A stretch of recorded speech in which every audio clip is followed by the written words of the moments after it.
Welcome everybody to the Depths of Motherhood podcast. This is a special season dedicated to the tribe of the mother, but also I know any mothers listening will find this extremely valuable. I've created each episode to offer simple, digestible, and supportive information, which I hope will educate and inspire anyone who listens. So this is by popular demand. Please help us to educate and support the tribe holding the mother. Look forward to passionate and highly knowledgeable guests dedicated to reclaiming the essence of birth and embracing conscious parenting. Throughout our time together, our guests will serve as the guiding voices, illuminating the path towards a deeper understanding of preconception, pregnancy, birth, and postpartum. This is with the mother and the baby being the center of the exploration. In the show notes, you'll discover the link to Nourished Mother package, which will offer many different resources to complement each episode. This is free for all members in the Women's Circle, or £33 for everybody who just wants to purchase the package. A heartfelt thank you to our incredible guests and immense gratitude to my partner for supporting me on this creation. And finally, last but not least, special thank you to Araya, my daughter, for being the endless well of inspiration. Welcome everybody to this week's episode. Today we have Anne Margolis on the show. You might recognize that name from Home Sweet Home Birth on Instagram. Anne is a licensed certified nurse midwife with over 28 years of experience. She has guided the births of over 1,000 healthy babies and has been the pivotal support for countless families. Anne's holistic approach integrates breathwork, yoga, and a vast amount of women's health services, including midwifery, coaching, and holistic gynecology.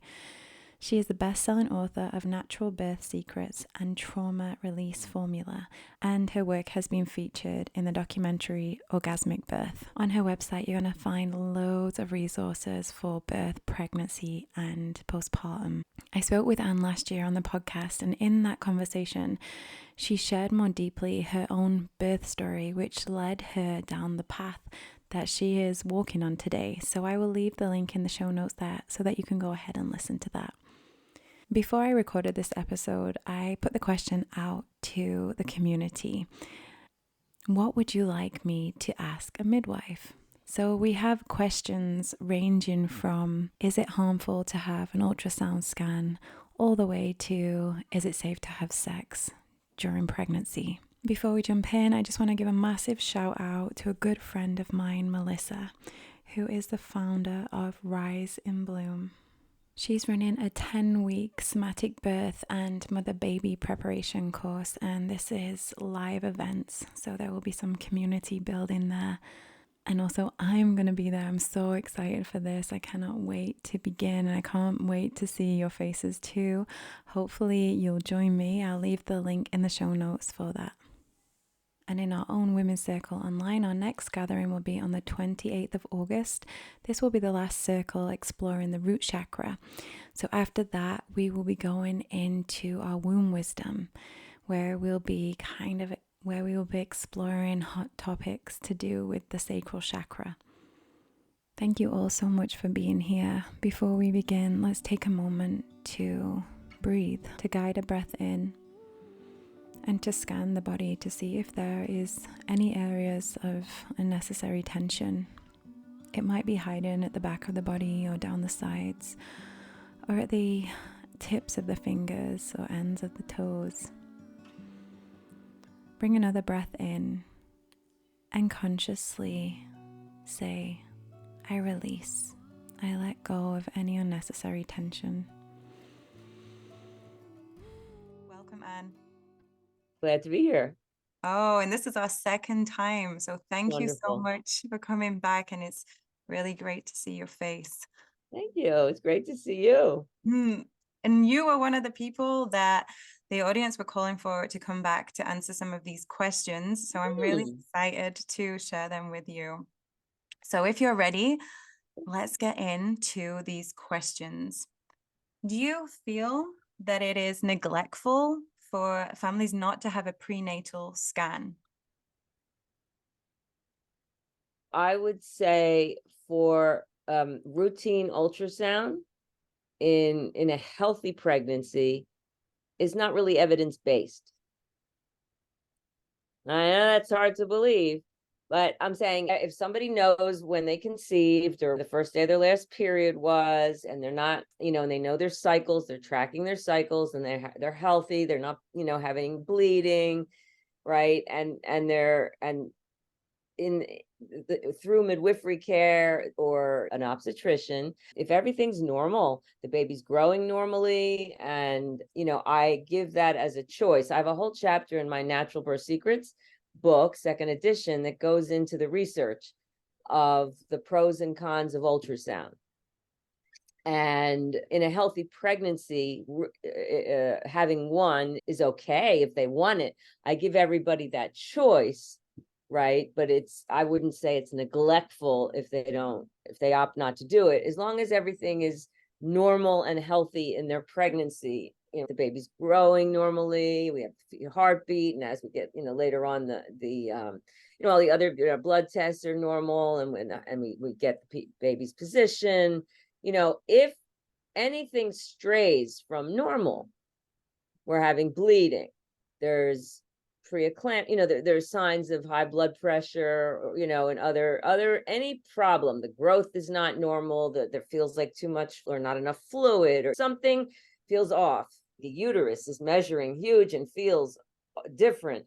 If something veers from normal, then it would be, in certain cases, neglectful. Like if someone's in their third trimester and they're having bleeding, yeah, that would, we have to make sure that's not a placenta previa, because that's dangerous if we let that go to term, because as the cervix opens, the placenta is on top.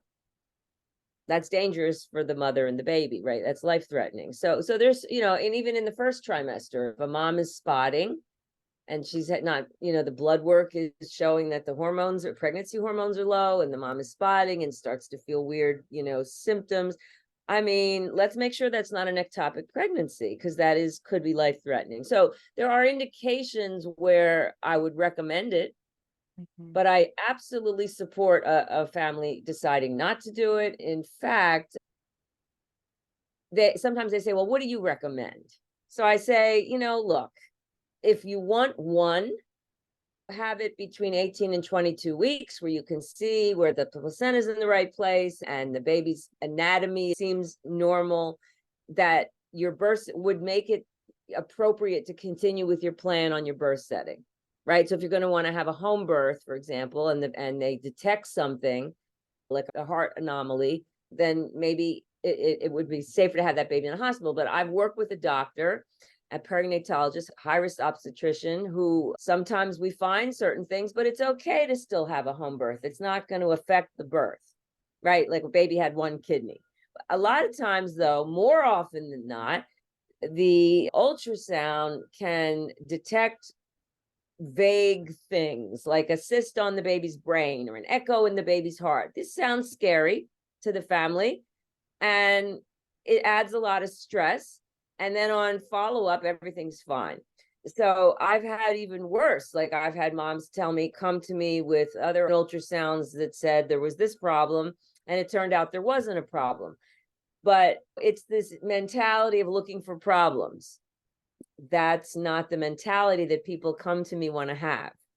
So I don't know if that answers your question, but I go really into the research, because you're what is ultrasound? We used to do X-ray before ultrasound, and that was very prevalent until it was, we saw the effects and the damage of ultrasound. It became contraindicated to do an X-ray in pregnancy because of birth defects and things like that. So now ultrasound's been in use. So in a test tube, the heat waves, sound waves coming from an ultrasound can change DNA. We haven't found that, in real life, and ultrasound has been in use for well over 50. But, also there's more autism, there's more all kinds of different other issues that could be related to all the toxic exposure, or it could be related to we really can't prove it. But there's definitely a concern enough about it that major organizations that, about radiology, about the, the health of procedures in pregnancy, there's definitely enough for a mom to feel good about you know what, I don't want to do it. Right. Yeah. But that's in a healthy pregnancy. I've had people come to me, like transfer me from their doctor. They've had an ultrasound pregnancy. I mean, every visit. Yeah. People don't know how to use their hands anymore. They don't know how to like use their other assessment skills. No, that was You're what I right was going though. to ask. What? That's what I was going to ask. So what are the alternatives? So it depends. Like if somebody has a lot of anxiety and they're very worried about Down syndrome, for example, we have it's called the NIPT, the non-invasive prenatal testing. You can now do a blood test that can test fetal cells for the common chromosomal abnormalities, and its accuracy approximates an amniocentesis, where you actually put a needle into the uterus, risking a miscarriage and infection. But somebody might, if they're having an abnormal screen, might want to do that just to make sure, if they can't handle it, or there's so many factors. Where's mom's psychological status? I've had people say, whatever it is, whatever happens is, I have a lot of religious patients in my practice, especially religious Christians and Jewish people or spiritual people. And they just are, whatever's meant to be is what's meant to be. I'm not going to terminate the pregnancy. If I have someone saying, I'm going to have an abortion, there is no way I can handle such a thing, then that's a different conversation. It might be better for her to get reassured, but start with the blood test, right? So the blood test can detect that. She could also do genetic testing if she wants to go down that rabbit hole, where you see if you carry, we don't have all the, not everything is genetic. We don't have every single genetic test for every single genetic problem, but there's a lot of genetic tests, many vials of blood. And if mom is positive for any of them, most of them, not all, like Fragile X or, most of them, that would mean that partner has to get tested, dad. And if dad is positive, there's a 1 in 4% chance for most of them that the baby could be affected. And some of that is, some of them are not as serious as others. Something like Tay-Sachs, which is not, which the baby lives to like age, very young age, and then dies. I mean, I had a family long ago, before there was this, oh gosh, this was in the 90s, before there was this kind of testing, the blood testing. She had 2 babies that died of Tay-Sachs, and she couldn't handle anymore having that again. So she, of course, in those days, we wanted the amniocentesis to make sure, and would have an abortion if the baby had that, right? Okay, so those are genetic and chromosomal. But then there are also like I said, where's the placenta? There's also anomalies or defects in the baby that we can't detect by my eyes and my hands, at 18 to 22 weeks.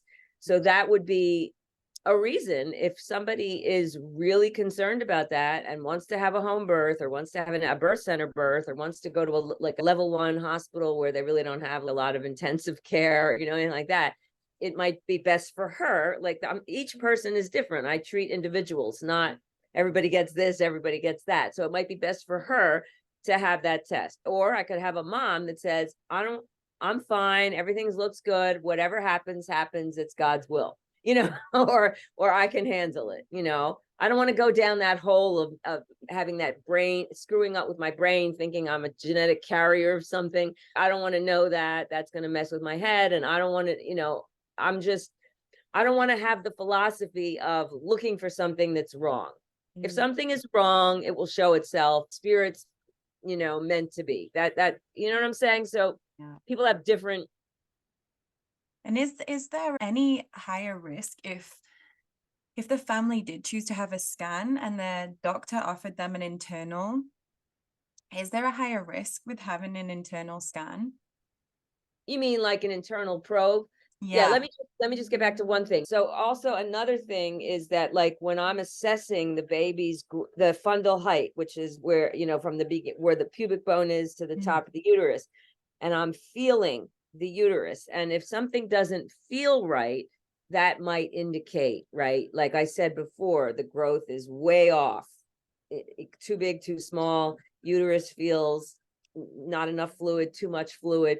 These are indications that it could be a problem, right? Not necessarily, something to investigate, right? Baby's position. So I can use my hands for some of this stuff, not all, obviously.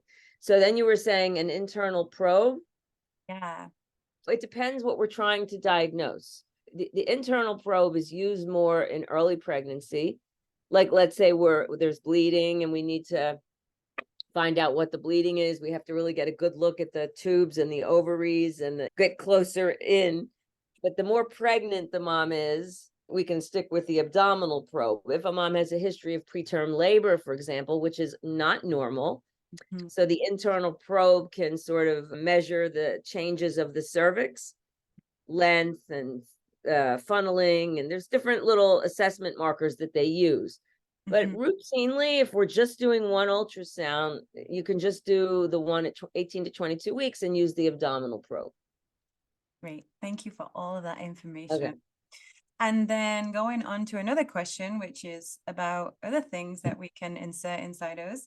Is it safe to have sex during pregnancy? Absolutely. Good for the baby. It's good for the couple. Why not? I'm talking about a healthy pregnancy. I'm not talking about placenta previa. I'm not talking about preterm labor. I'm not talking about a subchorionic hematoma where there's a lot of bleeding. I'm talking about healthy pregnancy, right? It's good.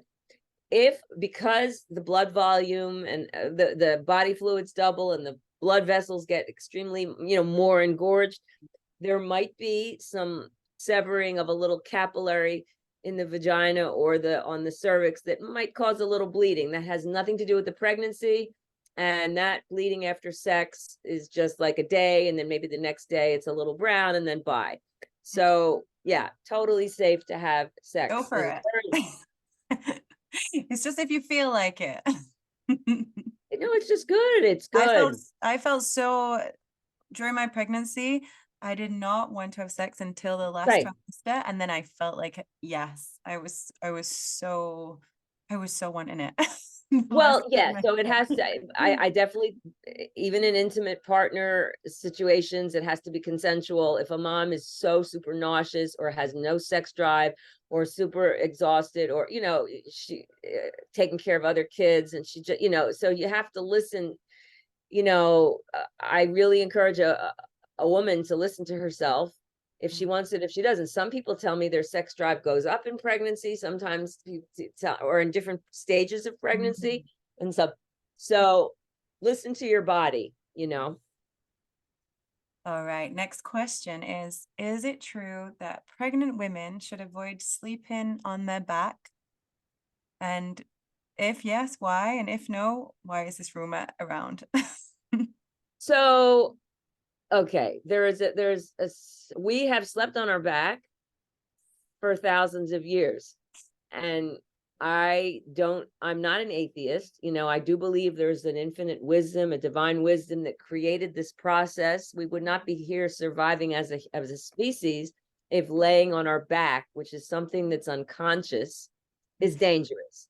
Like, I just can't get my head around the fact that something unconscious that we do every day, it's not like sleep. We all need to sleep, is dangerous.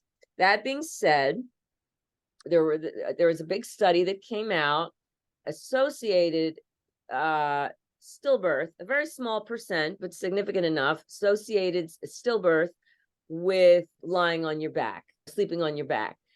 I still will maintain, because it's a small risk, I will still maintain that my position. If a mom is only comfortable on her back or falls asleep on her side and is really uncomfortable, or goes to the other side and then she falls asleep and then wakes up on her back, don't freak out. If someone has a history of stillbirth, then by all means, you can, whether or not it was related or not, we don't know. But, you can use props to keep yourself in a side lying position. There's even props to lie on your belly. But for the general population that has no history of stillbirth, it's just one more thing to be anxious about. And I really do trust Mother Nature. I love that. Yeah. Thank Yeah, you. why is because, well, okay, so not in early pregnancy, not even in mid pregnancy. This becomes an issue. Like, why don't we have women labor on their backs? Because, well, in late pregnancy, especially, that's the concern, is the heavy uterus puts pressure on the main blood vessel that supplies the head, so women can get dizzy, and the main blood vessel that supplies the placenta. So that's why I definitely say don't do abdominal exercises on your back in the later third trimester. Absolutely, we don't want to labor on the back unless there's a problem. Sometimes, people need to take a rest, so I suggest the side, especially in labor, right? Yes. Because that's the concern. Big shout out to our sponsor, Evolving Humans, who are the pioneers for energy healing. This practice that I was taught 4 years ago has been studied by researchers all around the world to provide evidence of the physiological effects of energy healing. And I'm not just saying this because it's a promotion, but I have used this practice every single day for 4 years, and personally I've noticed the most impact in my emotional state. This energy practice taught me how to feel energy in my body and observe the sensations. The technique involves you using your hand and connecting to the energy field within your body. And with this gentle, loving awareness that you bring to the table, everything is seen and lived. The whole being comes into alignment. During the birth of my daughter, I tore, and the discomfort that I was experiencing with this tear started to ease up dramatically when I would use this technique. In the show notes, you'll find the link to Evolving Humans so that you can explore this healing technique, which is available through a course that you can join today. So, what about food and drink during labor? This was a really popular one that came up. Labor is like running a marathon. So I don't know what it is in kilometers, but in the United States, it's 26 miles, which is a long way to go.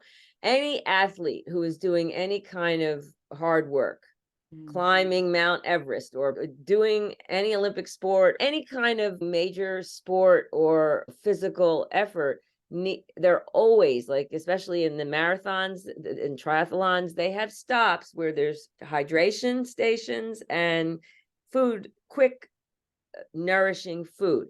Labor's like that. So there is no evidence to support that we should be starving women in labor. Women are working extremely hard. They need to be well hydrated. In fact, dehydration can make it harder, more painful, and not progressive, ineffective, right? And has a whole other, what can be dangerous, right? Dehydration, as is malnutrition, right? So in labor, it's absolute, and that means that we don't need an IV, or we don't need an IV start, because if there's an emergency like a hemorrhage, a good nurse, good midwife can just quickly put in an IV and give, medications if necessary. But, and look, I carry IV in my birth bag at home, because if I have an emergency, and I also had, like, here's an example. I had a mom who had a very long labor. It was her first baby, and she was vomiting a lot and wasn't able to eat and drink as she needed in her labor, and she started to poop out after a couple of days. She just was beyond exhausted, and I had spoken about an IV. No, I don't want an IV, but it came to the point where, if you want to have the baby at home, which I think you can, an IV is just going to give you some fluids because you're dehydrated right now. You're not able to drink and eat the food you want. And I think you'll just have your baby. And it actually worked with her. She was fine with it. She just had a little fluids because she wasn't able to take it in by her mouth, and she had her baby. So she thanks me, and actually she gave me a gift of a home IV holder where you could roll, where she could walk around, because everyone was like holding the IV wherever she was walking. And then she went in the bathroom and we'd put it on a hook. So she gave that as a gift, and she's so happy that I did that. And she says, next time if that happens, just give me the IV. But I'm saying, as a start, in a normal labor, you need to eat and drink. And that includes the sweets, the drink, in terms well hydrating food. So drink besides water. We need the broths that have, like, the salty and sort of the sweets, where that could be the juices or the coconut water. And so it really got to be drinking at least 2 liters I drank so much orange Yeah. juice. I was just craving orange juice the week Yeah. before. And actually halfway through, I couldn't really consume much, but I had drank, honestly, I can't believe how much orange juice I drank. Drink as much as they need, but if as long as it's not affecting them, Yeah. nothing to worry about. Why does that come from then? I write a whole thing about this. I posted on this. So when birth was moved to the hospital, a lot of things have been done to women that are not evidence-based. So women were, all kinds of things. They were put in hospital gowns, their clothes were taken off, they were, attached to a fetal monitor and they couldn't move, they had to be in the bed, and they were told they couldn't eat or drink because if they need general anesthesia, if they have a sudden emergency and they need general anesthesia, they don't want them to aspirate. They don't want to throw up and then breathe it into their lungs. Well, this was a long time ago, many decades ago, right? So anesthesia has become much more safe. Also, emergency cesarean, a lot of times they're doing epidurals. We're not getting general anesthesia. And it's actually this whole thing about, has been disproven. It doesn't apply today. Yes, emergencies happen, but there's usually signs before that. And so if my C-section rate is 5%.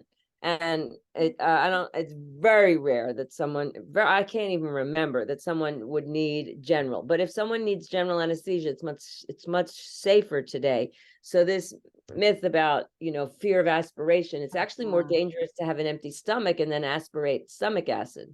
Some hospitals are still using this. So if people are having a hospital birth where they're told they're not allowed to eat, well, I think they should. I mean, in my online guide to pregnancy, birth, and postpartum, I have a whole list of all these interventions that possibly you could be exposed to. This is an intervention, not allowing you to eat or drink and making you have an IV or a saline lock or a heparin lock, like an access just in case of emergency. I mean, if you just go into a hospital, a healthy woman having a baby, and they say, we just need to give you this in case something horrible happens. And what does that do to your mindset, right? And then how it affects the birth. So yeah, if someone's having a hospital birth and the setting where they're planning on going is no eating and drinking, you have to have an IV, you might want to change the setting. When you can, why do you have to stay at that setting and provider? You can switch providers. You're totally allowed to switch providers. If you still can't find a setting that allows, or, that says no eating and drinking, then sneak the food in. And, I have on my online guide to childbirth, and pregnancy, all the different foods that are good to sneak in or to have in your birthing center or your hospital where food is encouraged and drinking is encouraged. I'm going to put all of your information in the show notes so that people can get access to this, because what you have created and what you offer is truly incredible. What I found in your book was exploring the things I didn't even know existed. So I didn't know what people don't even know what they don't know. And that's the thing. Yeah. I want to prevent that first cesarean, that first birth trauma. So, but they think, what do I have to worry about? I'm just going to wing it. Like who wings a marathon or a triathlon? You don't wing it. In the West, we're not surrounded by birth. And so birth has moved to institutions and we're just not aware of all the different things that are being done to us. And we trust them more than we trust us. Yeah, exactly. And these are the conversations that are on that path to reclaiming this. I was not around anyone who had a home birth. I didn't even see a birth actually until my own. And that is sad, but at the same time, because I'm aware of it, I get the opportunity to reclaim this wisdom and support mothers. So social media, actually, I encourage, so in my course, I have all this, I encourage people to watch these movies because the Instagram, if you're just scrolling Instagram and you get this sense that birth happens in 5 seconds or 15 seconds, and that's not the reality unless you're having an extremely precipitous birth. So, that almost does harm in the other way, where I don't want people to think they're a failure, that something's wrong because it's taking them 17 hours or 24 hours or 48 hours. I had done that exact thing, scrolled through. And then when I was going for 28 hours, I was like, excuse me? So I don't want people to feel that way. You have to inform yourself, but you have to be careful where you're getting your information. And we can trust you, so that's good. Those who still trust modern medicine over themselves, I try to educate, and a lot of people have to go through, like I personally had to go through a really horrible birth experience and a birth trauma to make me so passionate about what I'm doing and become a midwife after being a nurse. But why do you have to go that way? Why can't we start from the beginning, your first birth? And for anyone Because who's listening, you actually yeah. shared about this on the episode that we previously did. So I put that in the show notes, though, about where you started to go down this and then how you had your eyes open through experience. Right. So my whole, it's how to prevent that first experience, right? So the more we talk about it, the more we educate, the more, the better. People have come around and have had amazing first experiences because they heard, like I just had a mom this birth, right? She told me that she had 10 friends that just gave birth. No one had a home birth. 8 had cesarean, and they were all healthy. Wow. Can you imagine? Very. This is just one woman living in my area. They all had traumatic experiences. All of them were unhappy with their experiences, or just resigned. Like, this is the way it's supposed to be. And it was her first baby. So thank God, she's so thankful that her first experience could be this beautiful and undisturbed. Sending us so much love. And that is something that people thought that I was crazy for wanting a home birth. So it's very interesting how the tables have turned, in my own mind, because I thought home birth was potentially neglectful. I was brainwashed to think this until I started to see things more clearly.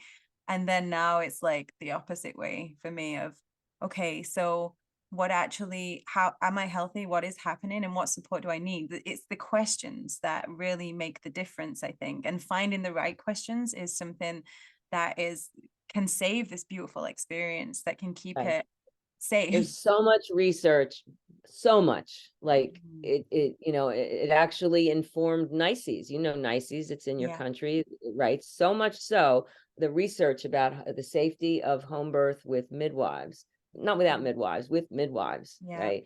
It is so strong that they are encouraging midwife-led maternity units, out of hospital birthing, and home birth with midwives.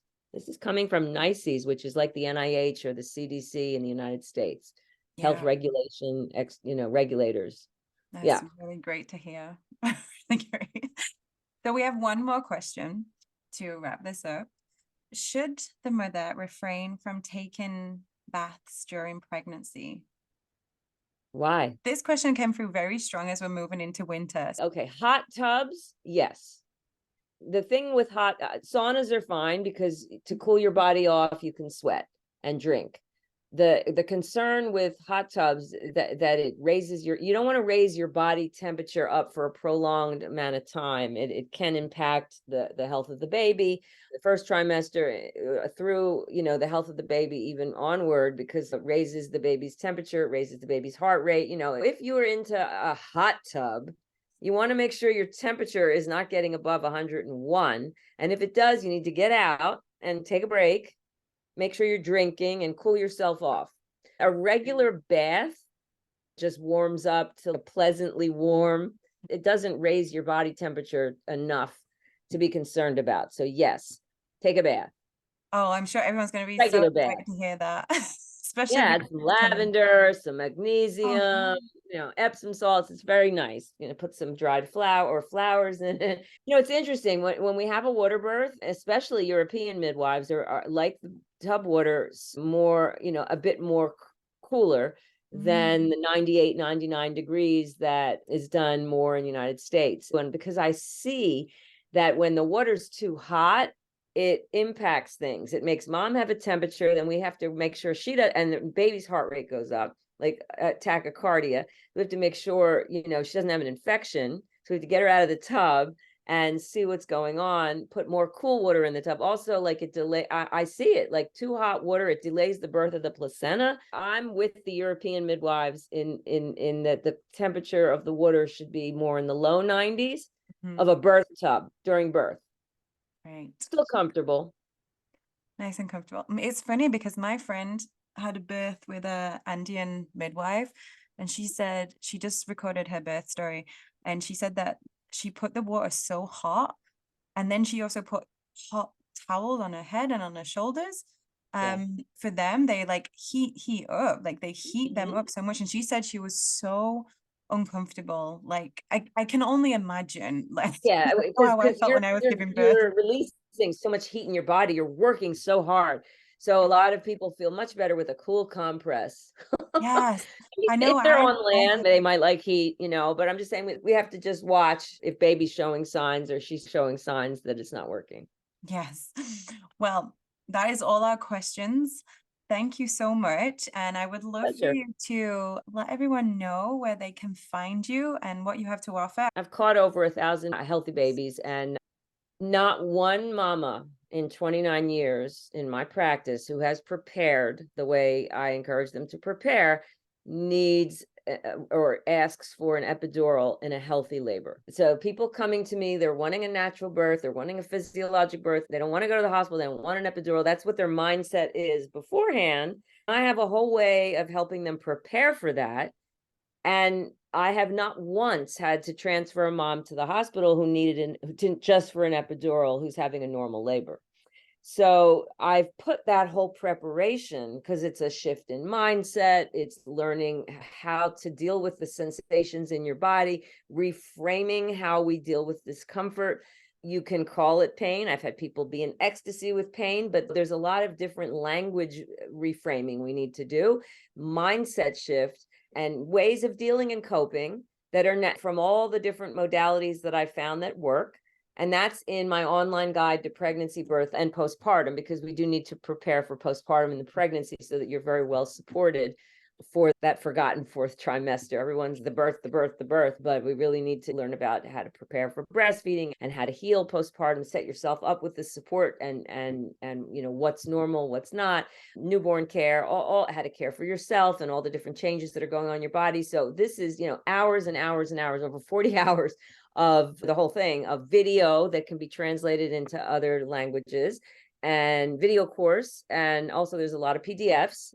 That's my online guide to pregnancy, birth, postpartum. And you can get it separately. Like, for example, I've been pregnant 2 times. I don't need to learn about pregnancy. Okay, so then just get the online guide to childbirth. And I know about postpartum. Also, you could just focus on the childbirth, especially if it's your first vaginal birth, like that you're explaining it's your first birth at all, because you don't even know what you don't know. And like I said, I wanted to prevent that first trauma, that first cesarean, that first negative experience that so many people are having. I lost my train of thought. What was I saying? Oh yeah. So first vaginal birth, VBAC, because the way you prepared the first time, you might have done a lot of preparing, but you ended up with a cesarean. It may or may not have had anything to do with how you prepared, but I track my stats, and this is what I hear from a lot of my colleagues, is that the 7% of people that have to go to the hospital in my practice during labor are first-time vaginal birthers, meaning VBAC, or first-time moms who have a stuck labor. It's just not progressing. We've tried everything from A to Z, and they are not moving past a certain point, and they are completely exhausted. And the common denominator is they haven't prepared. They haven't prepared like I told them to prepare. Now in my practice, it's a requirement if they want to be in my practice, because I want them to succeed. Why should we have to go to a transfer? Why? But this preparation is not just home birth. It's for birth center birth. It's for hospital birth. You can have an absolutely physiologic, undisturbed, birth in the hospital, but you need to prepare even more for that, right? Because there's going to be a lot of people. There might be other people not on that page. So how do you prepare for that? And how do you get a team for that? So it's all inclusive in that. So that's that. Then I have my Natural Birth Secrets book, 2nd edition, which is it's 580 pages, but it's more of it's like a reference book, all the holistic modalities for all the common discomforts and ailments, flu, cold, stomach bug. What can I do for my nausea, for my insomnia, for my mood swings? I'm not interested in sex postpartum, like all the different, things that come up. How do I make a decision about, antibiotics or testing for group B strep? That's a whole other discussion. Or ROGAM shot, or all these interventions that are done in the pregnancy, delayed cord clamping, immediate cord clamping versus leave the cord be, not clamping it at all, because how do I make a decision about ultrasound? Like all in-depth research and discussion about home birth versus hospital birth versus the different types of midwives and philosophy of care of an obstetrician versus a hospital midwife versus a home birth midwife, how that's going to impact you, so I would say it's an adjunct. So it started when my first job as a midwife. I worked in a hospital setting, a wonderful doctor midwife team care that modeled their practice after the UK. So which is that midwives are experts in normal, healthy, they can, and they're certain, and they just want to be dealing with problems. They don't know normal, healthy. They don't teach that in medical school. They're surgeons. They know how to deal with medical problems and complications medically and surgically. So they didn't want to be really involved. They wanted the midwife. Everyone benefited from midwife care, even if someone was had a complication, insulin dependent diabetes or preeclampsia. They just wanted to deal with the problem, and the midwives would be the ones helping with the, attending with the birth. And we did vaginal breech, we did twins, we did a lot of VBACs, and, so vaginal twins. So when I worked there, though, I was only given 20 minutes per mama. And in my practice, I give an hour. So when I ask someone, how are you doing? And they have a whole list of all these things and I didn't have the time to go over it. So I used to research it, and kept current at it. I had Word Perfect at the time. We didn't have internet, but all the different modalities, and I give them handouts. Here's for your heartburn. Here's for your constipation. Here's for your hemorrhoids. Here, this will help you make a decision if you're going to want genetic testing. By the end of the pregnancy, they had a binder, and they would call it my Anne's childbearing Bible. This is my Bible. And they would have it. So you should write a book. So I didn't really, put it into a book until I had all these followers on Instagram, and I thought maybe, okay, I'll put it into a book. So I hired an editor and put that into a book, but it's not the same as the course. It's an adjunct.